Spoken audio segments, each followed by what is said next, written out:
We made history.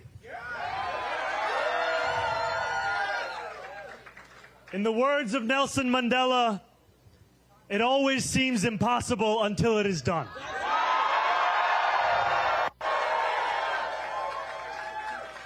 My friends, we have done it.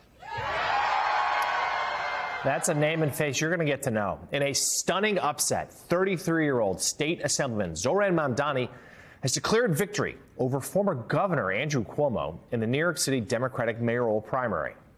While no candidate has yet secured a majority in the first round of the ranked choice election, Mamdani's early lead over Cuomo has all but solidified his victory, and Cuomo last night basically conceded to Mamdani. We'll get more results in the days ahead, but it is a seismic outcome. And joining us now to help us make sense of it, president of the National Action Network and host of MSNBC's Politics Nation, Reverend Al Sharpton. The Rev, of course, you've been so central in many ways to this primary process. But as we talked at the top of the show, this is a huge upset. Cuomo, of course, comes from a famous Democratic family, was governor just a couple years back.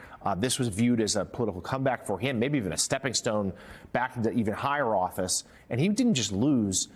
He lost significantly, by far more than anyone would have anticipated, even as we did see that Mamdani had the tailwinds and was closing strong. Give us your assessment here. What should we read out of this result last night? I think that clearly Mamdani did much better than anyone could have predicted. He seemed to go into the early voting stage with a momentum, but I don't think even he would have thought it would have ended this way. So it was a stunning victory. At the same time, many felt that by Cuomo not making a lot of appearances, not being accessible, worked against him. And in many ways, you saw Mamdani everywhere. And last Saturday, he was at our National Action Network, and he made himself available. The challenges he will have now is that you have New York Times saying he's not qualified. You're going to a broader base of voters. And will some of the older voters, even in the black community and Latino community, come out and vote for him when you have Eric Adams, the incumbent mayor, on the ballot, who still has a strong base in the black community and in some of these communities? And what happens with Jewish voters, where Mamdani, right or wrong, has been called anti-Semitic? So it's going to be a very interesting fall election.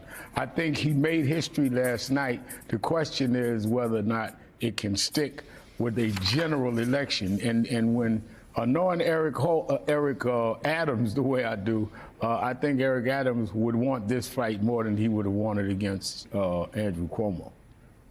Well, listen, I think we're going to hear more, Rev, about him saying that some people who say they need to globalize the intifada is not a bad thing, is not anti-Semitic. I think we're going to be hearing an awful lot more about that. We're going to be hearing about his economic plans, a socialist in New York. There's going to be, I think we're going to have a very competitive, interesting general election.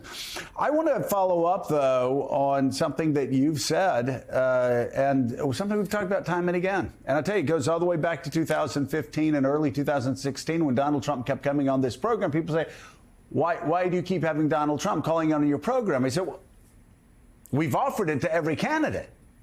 He's the only one that, walks through the door and calls us. And as I've said before, Lindsey Graham called us once or twice, but we offered it, and Tim Ryan did it this past cycle, I think it was. But showing up makes the difference so many times. This guy showed up. Cuomo thought he was going to be able to coast in. You look at, and there was an analysis by the New York Times after the 2024 election. You look at the interviews that Donald Trump showed up for versus Kamala Harris in the time frame that she was in the race. Not even a close call. Trump shows up. Trump talks to people. I found is just as well. There are a lot of people who voted for me that said, you're too conservative. We're uncomfortable with some of your positions. but we see you, we know you, and we know when you get elected to Congress, you're going to come back and you're going to be here and you're going to fight for us, for what we need. Talk about how showing up makes a difference. You can't be a preacher in a church and show up 1 out of every 4 Sundays. No, that's for sure. I think showing up it says to people that you really are engaged with them and you really want them to know you and they can feel you. And when you don't show up and have this rose garden strategy, when you're not one that has the rose garden, it just gives a kind of removed feeling from people. And I think that this is what we're going to see coming down the pipe here with this election in New York. We've got Democrats around the country are going to be worried as they try to overtake the House and make Hakeem Jeffries the speaker. Is this guy being labeled a socialist and all going to hurt us in other areas? So there's a lot of reason why he should continue to show up, because he's going to have to beat down a lot of things.